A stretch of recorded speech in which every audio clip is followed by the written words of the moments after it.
Bene data dusangiye gucungurwa n'amaraso ya Yesu Kristo, nongeye kandi kubasuhuza ndushaho kubifuriza amahoro n'imigisha Kristo twizeye atanga. Aka kanya ngarutse ngira ngo tukomeze tuganire kuri ya nsanganyamatsiko yacu ivuga ngo icyo agakiza atari cyo. Ibintu bitandukanye twagiye tubona ndetse n'ibindi tutarabona abantu bashobora kwibeshyaho bakabyitiranya n'agakiza.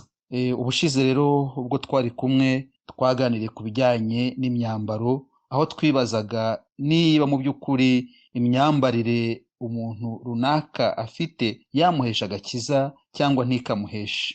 Muri make rero twabonye ijambo twakunze cyane riri mu rwandiko rw'Abaroma igice cya 12 umurongo wa 2.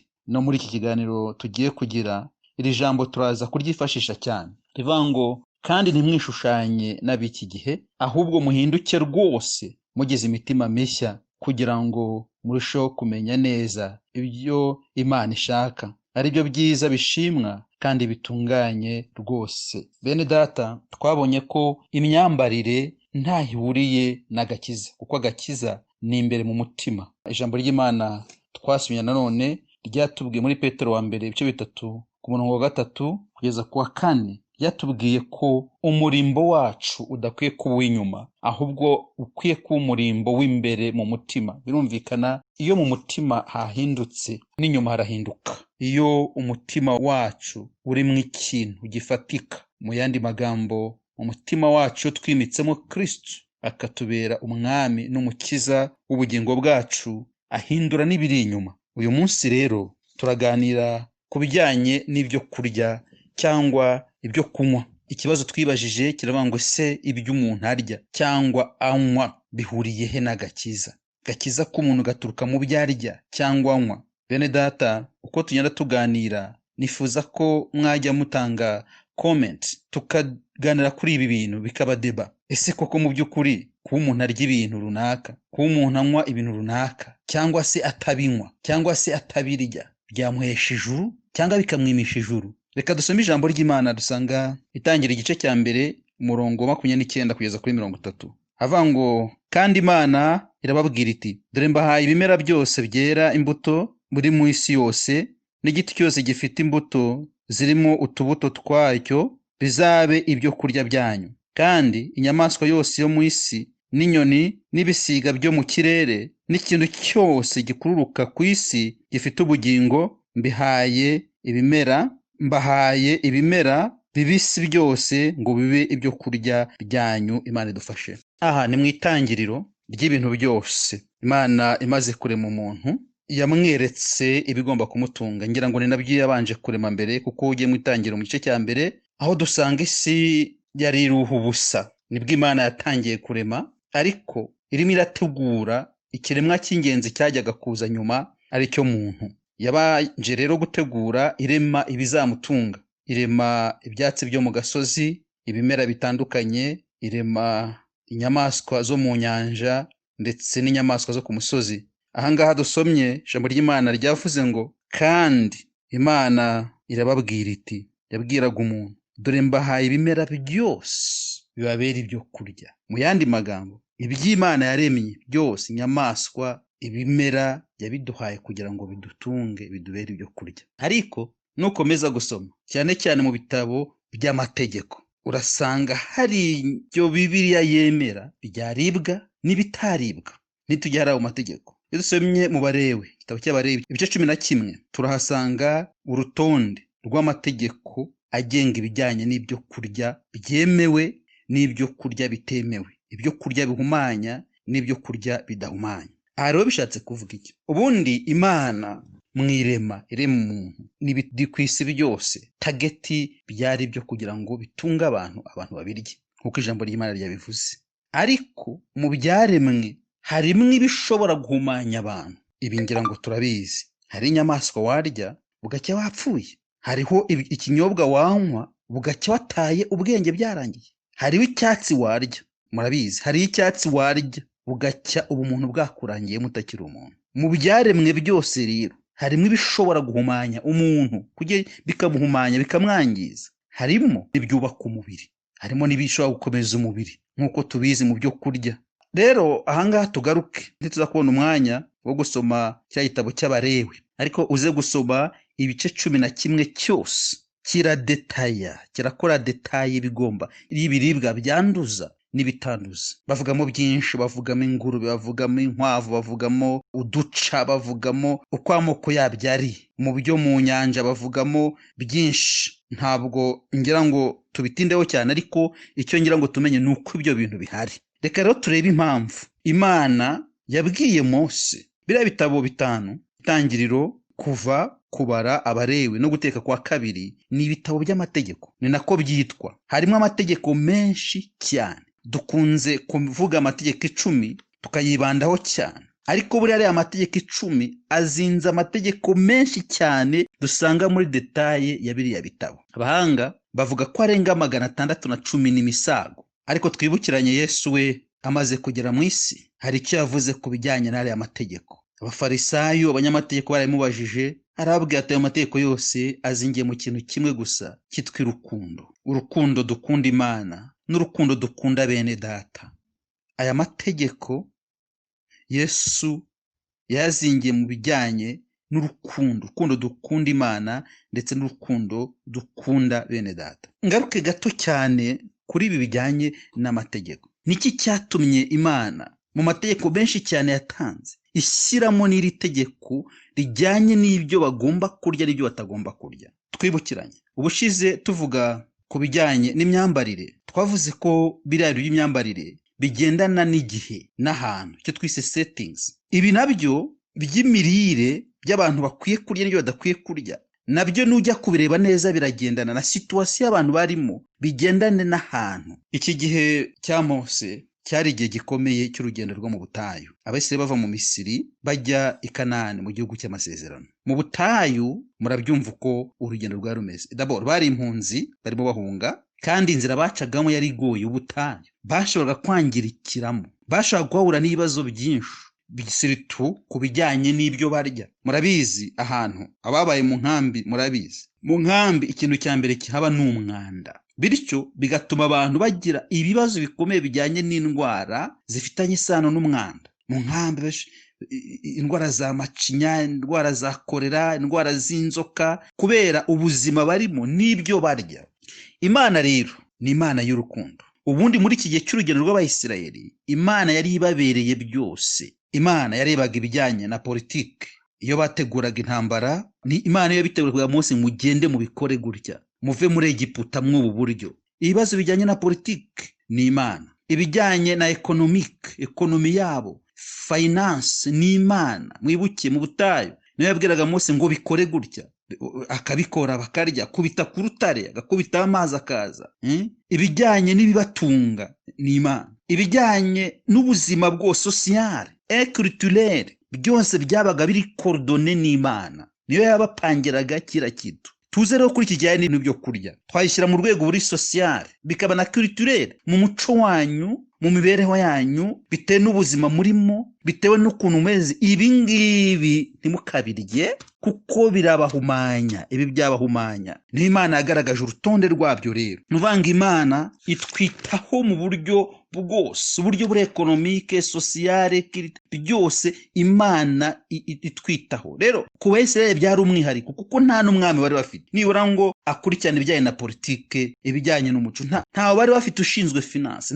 Imana niyo yakoraga byose, ikabaorienta mu buryo bwose bw'ubuzima. Niyo mpamvu hari amategeko yabahaga ajyanye n'ibyo kurya, ajyanye n'ibyo kunywa, n'ibyo bakwiye kuziririza. Amategeko reka tuyagarukeho gatoya cyane. Hari amategeko menshi n'ujya muri ibi bitabo. Uyu munsi ngira ngo hari tugiye no kuyagenderaho, ibibazo byavuye. Niba ijambo ry'Imana, niba birivuga ngo umwana usuzuguye umubyeyi aterwa amabuye, ni bangahe uyu munsi tuyatera? Ni bangahe uyu munsi tuyatera? Niba ijambo rivuga ngo umugore uciye inyuma y'umugabo cyangwa umugabo agaciye inyuma y'umugore aterwa amabuye, hariho abakibyubahiriza n'ubu n'amadini abyemera. Ariko se koko reka turebe, Yesu mu gihe cye yaje kuvanaho aya mategeko, yaje kuyakuraho. Ijambo ry'Imana tubwira ko ataje kuyakuraho, ariko yaje ari we tegeko risumba ayandi. na niyo mpamvu yavuze ngo nzavana amategeko yanjye ku mpapuro ahubwo nyandike mu mitima yabo. Haleluya. Niyo mpamvu Yohana 14:15 nimunkunda muzitondera amategeko yanjye. Nimujya gusoma Matayo 5:14-22 hatugaragariza neza ko Yesu ataje gukuraho amategeko, ahubwo yaje nk'umucyo, yaje nk'urumuri. Haleluya. Kugira ngo abamwizera bakamwakira nabo bafata urwo rumuri bamurikira isi. Niyo mpamvu bavuga ngo muri umucyo w'isi, kandi uyu mudugudu yubatse ku mpinga y'umusozi ntushobora kugira ute kwihishira. Arabati muri umunyu w'isi, ntabwo mukwiye gukayuka. Kristo rero azinze ariya mategeko yose kumwakira, tuba twakiriye ariya mategeko yose yo mu isezerano rya kera. Haleluya. Ni nayo mpamvu we yabisobanuye neza muri ariya magambo tutasomye kubera umwanya, muri Matayo 5:14-20 harababwira ati rero mwebwe mwumvisha bababwira ngo ntukice, ariko ngenda bababwira ngo wifurije mugenzi we ikibi cyangwa umututsi yamaze kumwica kare. Kwakira Kristo ni itegeko risumba ayandi. Niwe udushoboza kumenya ibyo dukwiye gukora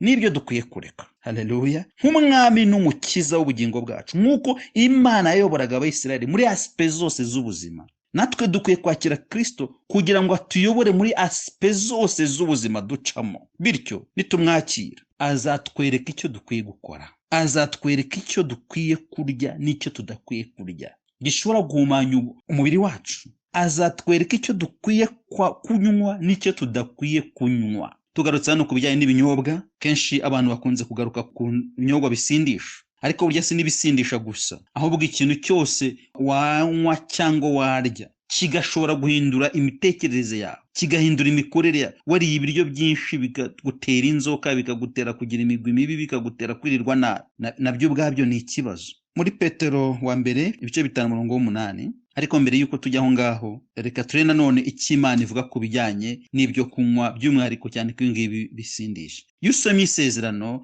rya kera muri ariya mategeko ndetse n'ibindi, hari aho usanga Bibiliya yemera ibinyobwa bisindisha vino, ariko kandi naho itayemera. Urugero nujya gusoma nko muri Yoweli 1:5 haravuga ati mucure umuborogo ye mwabasinzi mwe namwe banywe b'inzoga, kuko vino iryoha mwakundaga muyiciweho mu kanwa kanyu. Hari aho rero Bibiliya ubona ibyemera, hari naho itabyemera, ariko icyo dukwiye kureba ni iki gikomeye. Bibiliya tsiritu nko ku batambyi, abantu bakoraga umurimo wo guhuza abantu n'Imana cyangwa babaga mu by'Imana. Nitujya kureba urugero nko mu Balewi 10:8 kugeza ku 10, aho Imana yabwiraga Mose na Aroni ko bakwiye kwirinda ibisindisha mu gihe bari gukora uriya murimo wo guhuza abantu n'Imana, cyane cyane abatambyi n'abandi bantu bakoraga uyu murimo. Imana yabihanangirizaga kwirinda ibisindisha. Nitujya no mu ijambo ry'Imana nko muri Timoteyo wa mbere 3:2 turasanga icyo Imana ivuga ku bagabuzi b'iby'Imana, abepiskopi, ko bakwiye kwirinda ibisindisha. Nitujya muri Timoteyo nanone wa mbere 3:11 hari icyo Bibiliya ivuga ku badiyakoni bakora uyu murimo wa kidiyakoni, ko bakwiye kwirinda ibisindisha. Tito 2:2 Pawulo abwira Tito uhugure abasaza kwirinda ibisindisha. Petero wa mbere 1:13 Bibiliya ibwira abakristo bose kwirinda ibisindisha, abizera kwirinda ibisindisha. Hari impamvu. Ikibazo ntabwo ari ibyo banyoye, ikibazo si ibyo bariye, ahubwo ikibazo ni ingaruka bifite ku buzima bwabo. Ari biriya twabonye ibyo baryaga mu butayu, iby'Imana babujije kurya mu butayu, ndetse n'ibindi Imana ishobora kutubuza bitewe n'ingaruka bishobora kutugiraho. Ari ibi ngibi by'ibinyobwa, Imana ibibuza abantu bitewe n'ingaruka bishobora kugira ute kubagiraho. Imana rero ibuza abatambyi kuko bakoraga uriya murimo wa gitambyi.